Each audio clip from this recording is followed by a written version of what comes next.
जय हिंद दोस्तों। आज की क्लास में हम संविधान संशोधन को डिस्कस करेंगे। तो संविधान संशोधन को देखेंगे क्या होता है और कैसे होता है।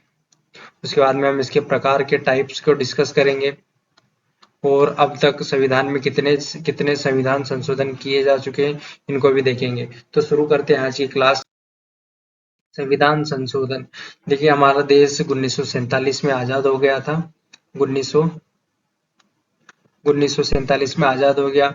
1950 में संविधान बनकर, जो हमारा ये संविधान है, संविधान बनकर तैयार हो गया और लागू भी हो गया था। और जब से लगाकर अभी तक वर्तमान समय तक 2023 तक इतने इतने समय में संविधान में कई सारे परिवर्तन भी हुए, कई सारे संशोधन भी किए। जब संविधान बना था उस समय परिस्थितियां अलग थी, देश की स्थिति अलग थी, समय परिस्थिति और संसाधन भी कुछ अलग थे। औद्योगिक चीजें या टेक्नोलॉजिकल चीजें भी उस समय अलग थी। इस समय कुछ अलग चीजें देखने को मिलती, तो उन स्थितियों को देखते हुए लोगों की आकांक्षाएं अलग थी। अब जो वर्तमान का समाज जो है वो भी अलग है। इन सभी चीजों को देखते समय समय पर संविधान में परिवर्तन किया जाता है। इन परिवर्तनों को ही संविधान संशोधन, संविधान में जब ये परिवर्तन किए जाते हैं तो इन्हीं परिवर्तन को संशोधन के नाम से जाना जाता है और इन्हीं को संविधान संशोधन कहा जाता है। हमारे संविधान में ही जब संविधान सभा ने संविधान को बनाया तो उसमें एक आर्टिकल दिया था कि एक अनुच्छेद बनाया बनाया था कि अनुच्छेद 368। और ये इस अनुच्छेद में बताया गया था कि संविधान संशोधन के क्या नियम होंगे, क्या प्रोसेस होगी, उसमें इसके तहत बताया गया है। तो आगे हम डिस्कस करेंगे। ये हमारी संसद, और जो संविधान में संशोधन करेगी वो संसद करेगी। संसद के दोनों सदन, जो लोकसभा है और राज्यसभा, ये दोनों सदन ही इसमें संशोधन कर सकेंगे। और तो हम देखते हैं जो संविधान संशोधन, संविधान में जो संशोधन का जो प्रावधान दिया हुआ है, संविधान का संशोधन का जो प्रावधान दिया गया है वो भाग 20 में दिया गया है और आर्टिकल 368 में दिया गया है। और ये किस देश से लिया गया है? दक्षिण अफ्रीका। जब हमारे देश का संविधान बन रहा था तो कई देशों से चीजें अडोप्ट की गई थी, तो उसमें से ये जो संविधान संशोधन वाला जो प्रावधान था ये दक्षिण अफ्रीका से लिया गया है। तो आगे देखते हैं संविधान संशोधन के प्रकार। संविधान संशोधन के प्रकार 368 के तहत दो प्रकार से देखने को मिलते हैं। एक तो विशेष बहुमत वाला, विशेष बहुमत, विशेष बहुमत, और दूसरा है विशेष बहुमत, विशेष बहुमत प्लस आधे राज्य, आधे से अधिक राज्य, आधे से अधिक राज्यों की सहमति, आधे से अधिक राज्यों की। और एक और देखा जाता है कि साधारण बहुमत। साधारण बहुमत, साधारण बहुमत का मतलब होता है कि किसी चीज पर 50% लोगों, 50% से अधिक लोगों की मेजोरिटी। मान लीजिए कि 100 लोग हो, 100 लोग, और एक तरफ 51 हो गए, एक तरफ 49, तो ये साधारण बहुमत हो गया। तो आगे हम देखते हैं कि विशेष बहुमत क्या होता है। विशेष बहुमत, तो ये आधे से अधिक राज्यों वाला ये क्या होता है, इनके बारे में हम चर्चा करेंगे और साधारण बहुमत को भी डिस्कस करेंगे। ये हो गया साधारण बहुमत, विशेष बहुमत और विशेष बहुमत प्लस आधे राज्य विधानमंडल। तो जो ये हो गया इन, तो ये संशोधन करने की जो प्रक्रिया क्या होती है उसको हम डिस्कस कर लेते हैं सबसे पहले। तो जो सबसे पहले होगा, जो संशोधन करेगी वो संसद में होगा। संसद, संसद में मतलब लोकसभा और राज्यसभा, राज्यसभा, ना कि किसी राज्य की विधानमंडल के द्वारा किया जाएगा। राज्य को विधानमंडल, जैसे कि मध्य प्रदेश या महाराष्ट्र, ऐसा कोई भी जो राज्य विधानमंडल, ये कोई भी संविधान में संशोधन नहीं कर सकेगा। सिर्फ और सिर्फ संसद ही संविधान में संशोधन करेगी। और संसद के भी ये दोनों सदन, लोकसभा और राज्यसभा में, इसमें विधेयक पास होगा, विधेयक विधेयक पास होगा, ये भी विधेयक पास होगा और इससे भी बहुमत के साथ में, इससे भी बहुमत के साथ में पास होगा, और इससे भी फिर वो जाता है राष्ट्रपति के हस्ताक्षर के लिए। उसके बाद में क्या होता है कि जो जो विधेयक होता है, संविधान संशोधन वाला विधेयक, वो मंत्री भी प्रस्तुत कर सकता है और प्राइवेट मेंबर या निजी जो सदस्य होता है वो भी प्रस्तुत कर सकता है। और इसको क्या, जो विधेयक होगा उसको मेजोरिटी से पास करना होगा। मेजोरिटी या बहुमत से पास करना होता है। जैसे बहुमत से, साधारण बहुमत हो तो 50 प्लस, और विशेष बहुमत हो, ये विशेष बहुमत वाला हो, जो संविधान संशोधन वाला हो, तो उसको 2/3 मेजोरिटी से, 2/3 बहुमत के साथ में उसको पास करना होता है। और इसमें एक चीज है कि इसमें ज्वाइंट सिटिंग, संयुक्त बैठक का प्रावधान नहीं होता है। संयुक्त बैठक का, संविधान संशोधन जब होता है तो इसमें संयुक्त बैठक का प्रावधान नहीं होता है, नहीं होता है। और जो किसी स्पेशल चीज में, जैसे संविधान के जो संघीय प्रावधान है उसमें जो संविधान का जो संघीय ढांचा है उसमें संशोधन करना हो तो आधे से अधिक राज्यों, 2/3 बहुमत के साथ में आधे से अधिक राज्यों की सहमति भी आवश्यक होती है। उसके बाद में ये जो विधेयक होता है ये राष्ट्रपति के बाद में प्रेसिडेंट के पास में जाता है, और प्रेसिडेंट को इसकी सहमति देनी अनिवार्य होती है, सहमति देनी पड़ती है। प्रेसिडेंट इसको रोक नहीं सकता और पुनर्विचार के लिए भी वापस नहीं भेज सकता है। और ये जब यहाँ से राष्ट्रपति के सिग्नेचर होने के बाद में यह बन जाता है विधेयक से अधिनियम बन जाता है, बिल से एक्ट बन जाता है। तो ये होता है, इसकी प्रोसेस होती है। तो अब हम एक बार इनको डिस्कस कर लेते हैं। तो साधारण बहुमत में ये होता है, साधारण बहुमत क्या होता है कि संसद के साधारण बहुमत द्वारा पारित विधेयक राष्ट्रपति की स्वीकृति मिलने पर कानून बन जाता है कि 50% प्लस हो गया और राष्ट्रपति की स्वीकृति मिल गई तो वो कानून बन जाएगा। इसके अंतर्गत राष्ट्रपति की पूर्व अनुमति मिलने से निम्न संशोधन, इससे क्या होता है, साधारण बहुमत वाले में नए राज्यों का निर्माण कर सकते हैं, राज्य, क्षेत्र, सीमा और नाम में परिवर्तन हो सकता है, संविधान की नागरिकता संबंधी और अनुसूचित क्षेत्रों और जनजातियों के प्रशासन संबंधी तथा केंद्र द्वारा प्रशासित क्षेत्रों का प्रशासन संबंधी व्यवस्थाएं इसके अंतर्गत साधारण वाला था, साधारण बहुमत, इसके अंतर्गत ये प्रावधान को संशोधन किया जा सकता है। उसके बाद में आता है विशेष बहुमत। विशेष बहुमत को देखते हैं, संविधान के अधिकांश प्रावधानों को, संविधान के जो हमारा संविधान की पुस्तक बनी हुई उसके जो मेजोरिटी ऑफ द पार्ट है, अधिकांश जो प्रावधान है संसद के विशेष बहुमत के द्वारा, इसके द्वारा संशोधन किए जा सकते हैं। यदि संसद के प्रत्येक सदन मतलब लोकसभा और राज्यसभा,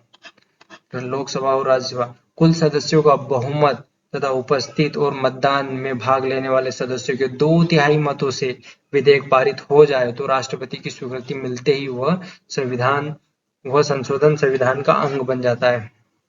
अगर क्या हो कि 2/3 बहुमत कहाँ से, लोकसभा और राज्यसभा से भी मिल जाए, लोकसभा और राज्यसभा से भी 2/3 बहुमत के साथ में पास हो जाए और राष्ट्रपति के सिग्नेचर हो जाए, तो जो भी परिवर्तन किया हो उसमें वो संविधान का अंग बन जाता है, वो संविधान का हिस्सा हो जाता है। आगे देखते हैं, न्यायपालिका तथा राज्यों के अधिकांश न्यायपालिका तथा राज्यों के अधिकारों तथा शक्तियों जैसी कुछ विशिष्ट बातों को छोड़कर संविधान की अन्य सभी व्यवस्थाओं में इसी प्रक्रिया के द्वारा संविधान संशोधन किया जा सकता है। इसमें मौलिक अधिकार जो होते हैं इसमें संशोधन इसी के तहत होता है। राज्य के नीति निर्देशक तत्व जो विशेष बहुमत के द्वारा ही इनमें संशोधन होता है, विशेष बहुमत के द्वारा 2/3 मेजोरिटी। जैसे मान लीजिए पहले लोकसभा में पास हुआ 2/3 के साथ में, फिर ये विधेयक जाएगा राज्यसभा में, 2/3 के साथ में पास हुआ, उसके बाद में ये राष्ट्रपति के सिग्नेचर के पास जाएगा। राष्ट्रपति के सिग्नेचर के बाद में ये संशोधन माना जाएगा, परिवर्तन जो होगा वो संविधान का हिस्सा बन जाएगा। उसके बाद में आगे देखते हैं विशेष बहुमत प्लस आधे राज्य। विशेष बहुमत प्लस आधे राज्य, इसमें संविधान के कुछ अनुच्छेदों में संविधान के संविधान संशोधन के लिए विधेयक को संसद के दोनों सदनों में विशेष बहुमत तथा राज्यों के कुल विधानमंडलों में से आधे द्वारा स्वीकृति।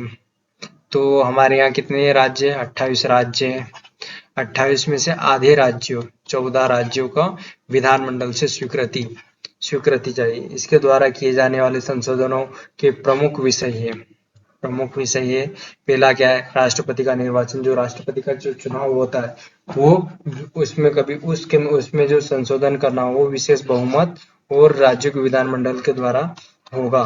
राष्ट्रपति निर्वाचन की कार्य पद्धति, संघ की कार्यपालिका का विस्तार, राज्य की कार्यपालिका का विस्तार अगर करना हो तो ये सब इस संशोधन, इस जो प्रावधान है संशोधन का, ये वाला प्रावधान इससे होंगे।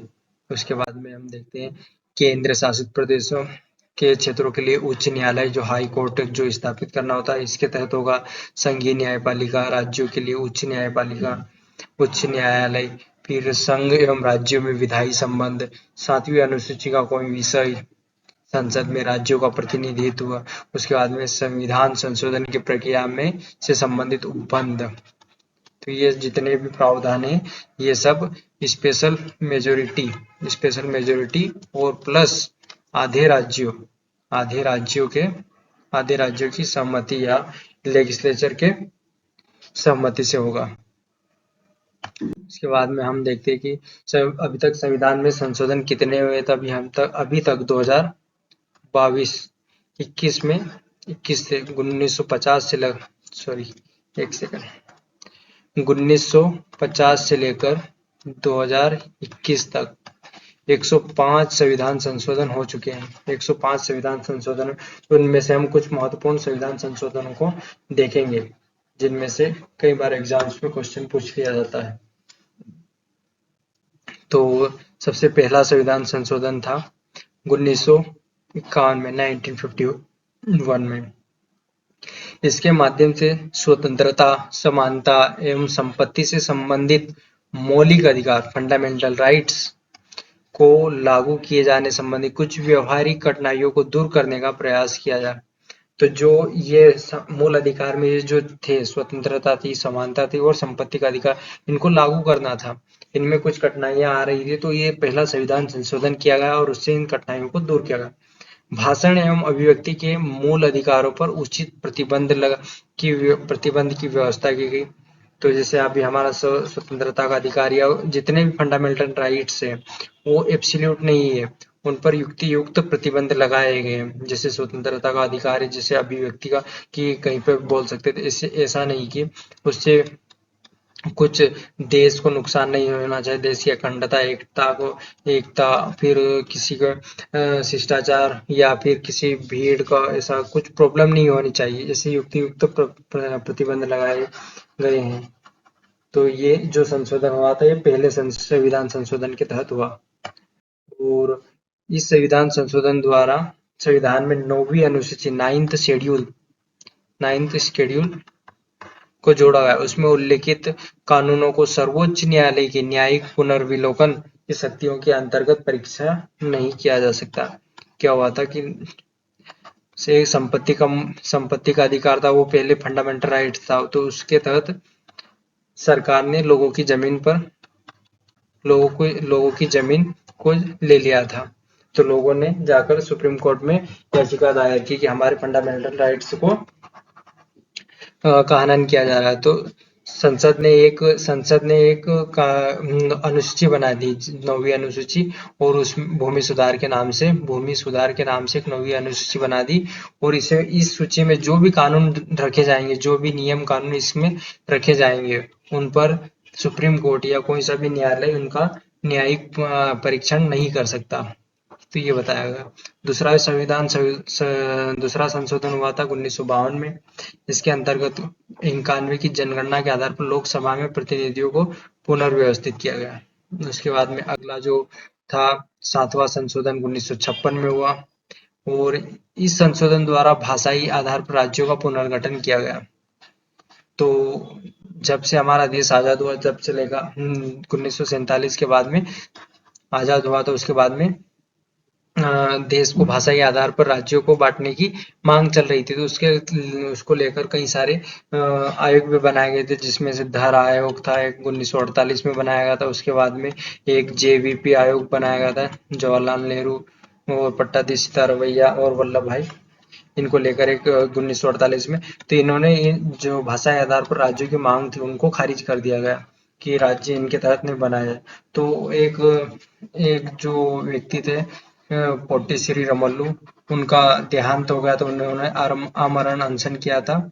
और उसके बाद में एक आयोग बनाया गया था, फजल अली, वो फजल अली आयोग बनाया गया था। फिर ये भाषाई आधार पर राज्यों की मांग को स्वीकृति मिली और 1953 में आंध्र प्रदेश बन गया। उसके बाद में 1956 में राज्यों का पुनर्गठन का एक अधिनियम लाया गया, तो ये इसके तहत 1956 में हुआ, जिसमें पहले के 3 श्रेणियों के राज्यों के वर्गीकरण को समाप्त करते हुए राज्यों और केंद्र शासित पहले जो जितने भी राज्य थे उनको 3 श्रेणियों में बांटा जाता था कि एक तो ब्रिटिश प्रांत हो गया, एक देसी रियासत होगी और एक देसी रियासत जो कि ब्रिटिश के अंडर में आती थी, जो जिनके तालमेल अच्छे थे, और एक आता था अंडमान निकोबार। तो ये 4 ग्रुप थे, इनको इनको टोटल मिलाकर एक ही कर दिया गया और इनको सबको समाप्त कर दिया, राज्यों और केंद्र शासित प्रदेश में बांट दिया गया। साथ ही इनके अनुरूप केंद्र एवं राज्य की विधान पालिकाओं में सीटों को पुनर्व्यवस्थित किया गया, जो कि राज्यों की सीटों में या केंद्र शासित प्रदेश या केंद्र और राज्य की सीटों में भी बदलाव देखने को मिलता है। यहाँ से उनकी भी संख्या में परिवर्तन किया गया। फिर आया 16वां, कब आया 16वां? 1963 में आया। इसके द्वारा देश की संप्रभुता एवं अखंडता में हित मूल अधिकारों पर कुछ प्रतिबंध लगाने के प्रावधान रखे। साथ ही तीसरी अनुसूची में भी परिवर्तन, शपथ ग्रहण के अंतर्गत मैं भारत की स्वतंत्रता एवं अखंडता को बनाए रखूंगा को जोड़ा गया। उसके बाद में जो अगला संशोधन था 24वां, ये हम कुछ महत्वपूर्ण संशोधन को देख रहे हैं। सारे एक टोटल तो कितने होते हैं? अभी तक 105 हो गए, जिनमें से हम कुछ मेन जो एग्जाम के पर्सपेक्टिव से इंपॉर्टेंट है उनको देख रहे हैं। 24वां, इस संशोधन के अंतर्गत संसद की इस शक्ति को स्पष्ट किया गया कि वह संविधान के किसी भी भाग को, जिसमें भाग 3 के अंतर्गत आने वाले मूल अधिकार को भी संशोधित कर सकती है। जो 24वां संविधान संशोधन हुआ था उसमें संसद को पावरफुल बताया गया था। उसमें संसद को सुप्रीम बता दिया गया कि संसद चाहे तो किसी भी अधिनियम या कानून में प्रावधान कर सकती है। संविधान के किसी भी नियम, कानून, अधिनियम में संशोधन कर सकती है, चाहे वो मूल अधिकार भी क्यों न हो, मूल अधिकार में भी संशोधन कर सकती है, ये बताया गया। साथ ही यह भी निर्धारित किया गया कि संशोधन संबंधी विधेयक जब दोनों सदनों से पारित होकर राष्ट्रपति के समक्ष जाएगा तो इस पर राष्ट्रपति द्वारा सम्मति दिया जाना बाध्यकारी होगा। जैसे लोकसभा से गया, राज्यसभा से गया, उसके बाद में राष्ट्रपति के पास में जाता, तो राष्ट्रपति को जो सहमति देना ये बाध्यकारी कर दिया गया। राष्ट्रपति इस पर रोक नहीं लगा सकता और ना ही पुनर्विचार के लिए लौटा सकता। ये कौन से अधिनियम के द्वारा? 24वें संविधान संशोधन अधिनियम के द्वारा हुआ। उसके बाद में अगला आया 29वां संविधान संशोधन आया। ये कब आया? 1972। इसके अंतर्गत इसके बाद में एक 1973 में क्या होता है? केशवानंद भारती मामला आया था। इसके अंतर्गत केरल भू सुधार अधिनियम 1969 तथा केरल भू सुधार अधिनियम 1971 को 9वीं अनुसूची में रख दिया गया, जिससे इसकी संवैधानिक वैधता को न्यायालय में चुनौती नहीं दी जा सकती। 31वां उसके बाद में आया कि यहाँ केशवानंद भारती जो बात था, इससे यहीं से बेसिक स्ट्रक्चर, जो संविधान का जो मूल ढांचा का जो कॉन्सेप्ट निकला वो यहीं से निकला। 31वां संविधान संशोधन ये कब आया? 1973 में आया। इसके द्वारा लोकसभा के सदस्यों की संख्या 525 से बढ़ाकर 545 कर दी गई। अभी संविधान ये लोकसभा की सीट कितनी है? 545। 545 में 2 सीटें आंग्ल भारतीयों की होती थी। तो जो आंग्ल भारतीयों जो समुदाय की सीटें 2019 से 104वां संविधान संशोधन के द्वारा 2019 में हटा दिया गया, इस प्रावधान को हटा दिया गया। तो अभी वर्तमान में जो सीटें हैं 543 सीटें हैं। अधिकतम सीटें 552 है और भरी इतनी जाती 543 सीटें। उसके बाद में आगे देखते हैं। उसके बाद में आता है अगला संविधान संशोधन 45वां संविधान संशोधन 1976। ये संविधान संशोधन बहुत ही महत्वपूर्ण है, तो इसको देखते हैं हम। इसके द्वारा संविधान में व्यापक परिवर्तन हुए, बहुत ही बड़े स्तर पर इसमें परिवर्तन देखने को मिलते हैं, जिनमें मुख्य रूप से निम्नलिखित है।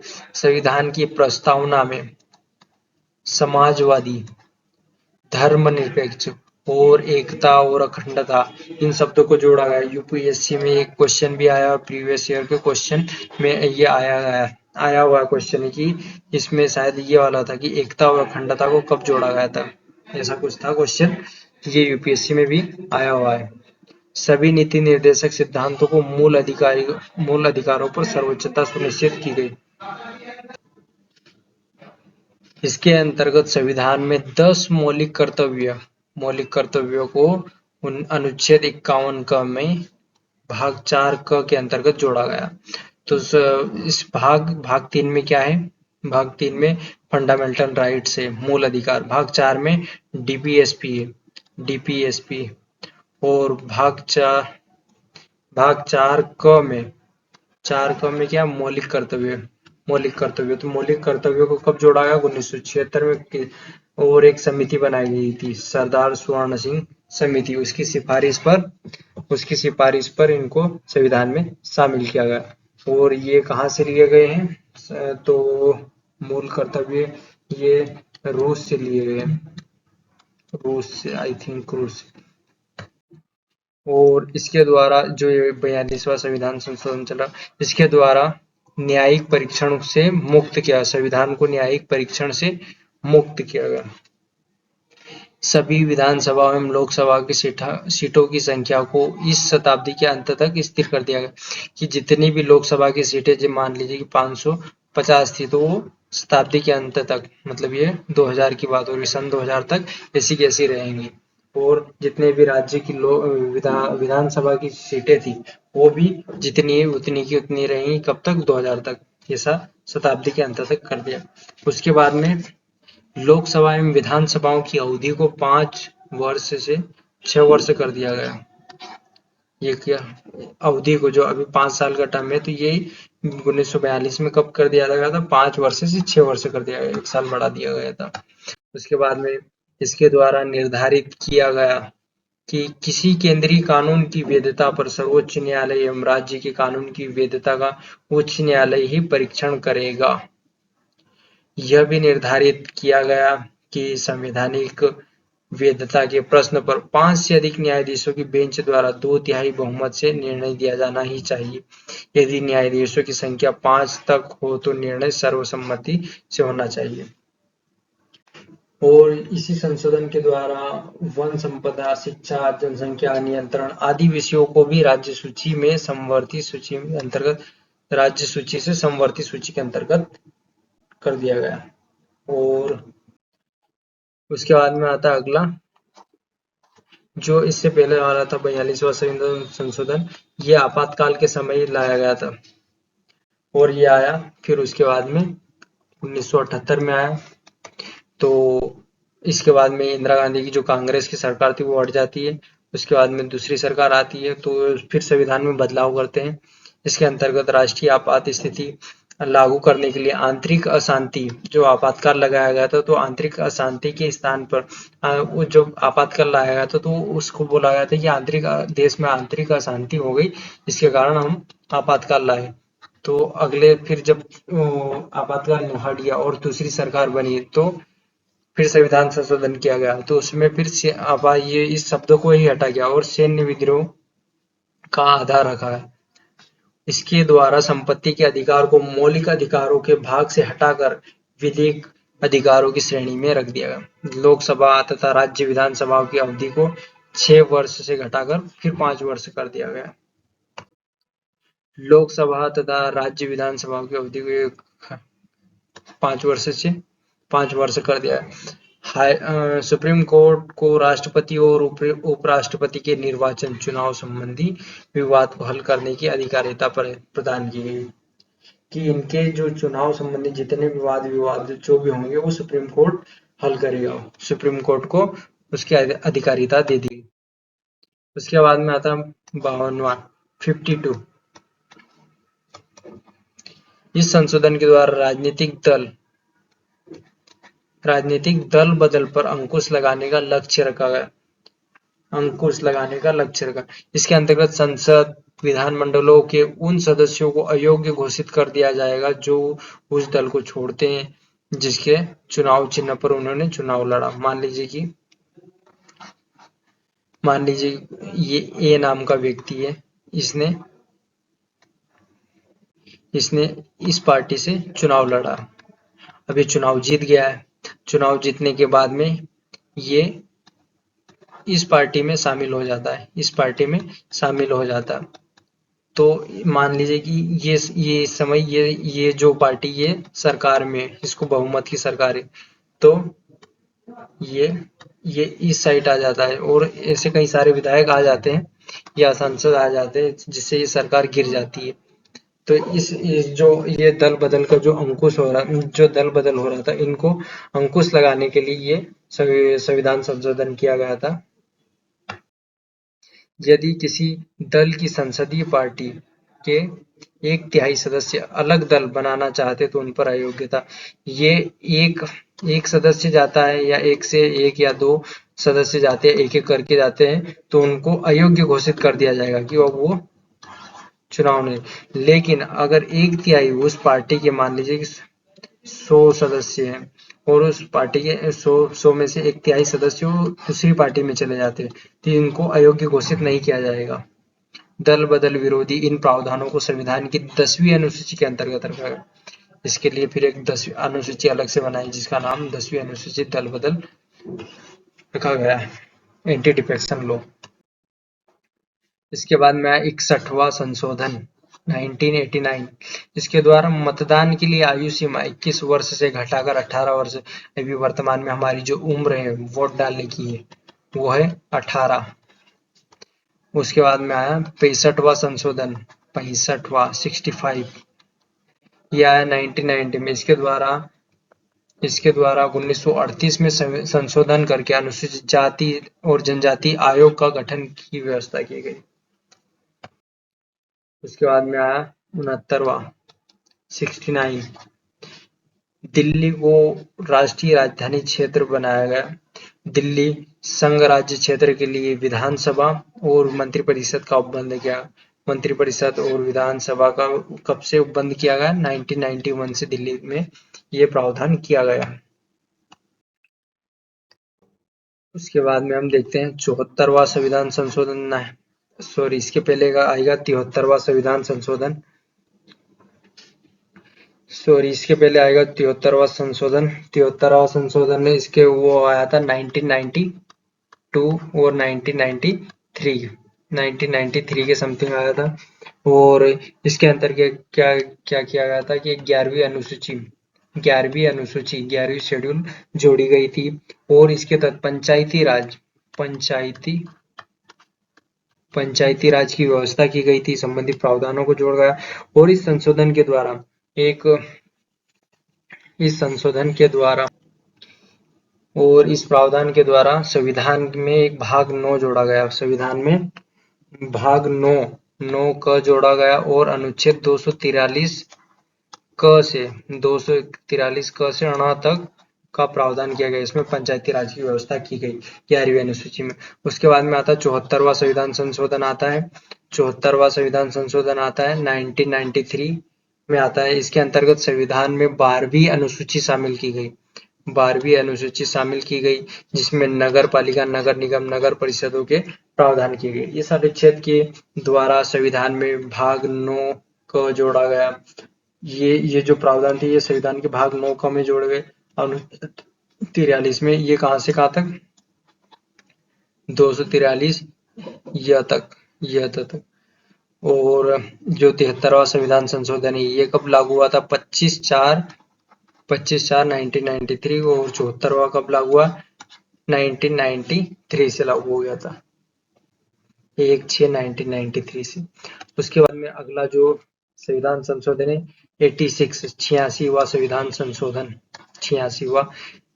इस संशोधन अधिनियम द्वारा देश के 6 वर्ष से 14 वर्ष तक के बच्चों के लिए अनिवार्य एवं निःशुल्क शिक्षा को मौलिक अधिकार के रूप में मान्यता संबंधी प्रावधान किया गया।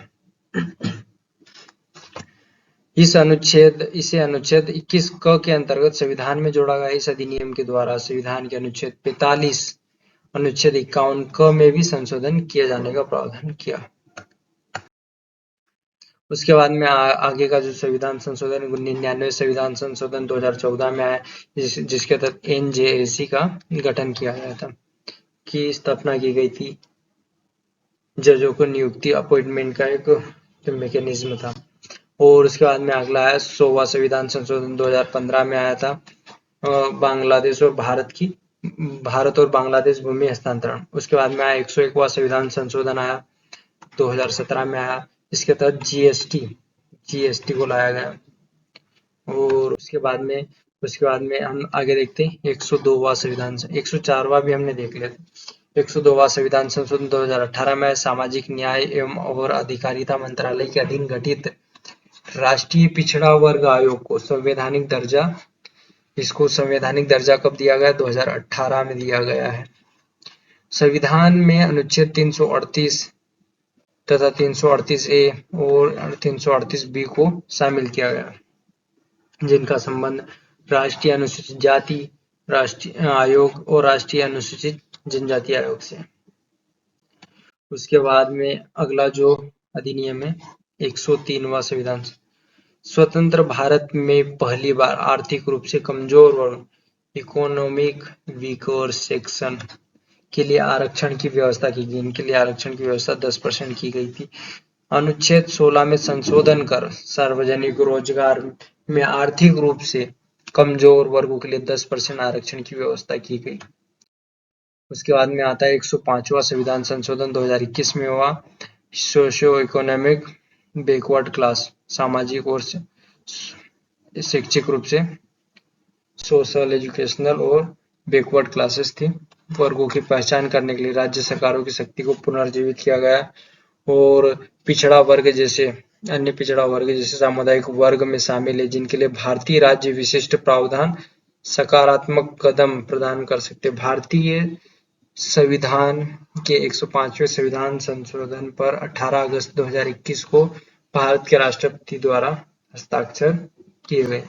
और 104वां संविधान भी हमने देख लिया था, जो कि 2019 में आया था। 2019 में आया था। इसके तहत आंग्ल भारतीय समुदाय को जो प्रावधान था वो संविधान से हटा दिया गया। तो ये आज की क्लास हमने देख ली, संविधान के जितने भी महत्वपूर्ण संशोधन थे हमने देख लिए। और आज की क्लास हम यहीं पर समाप्त करते हैं।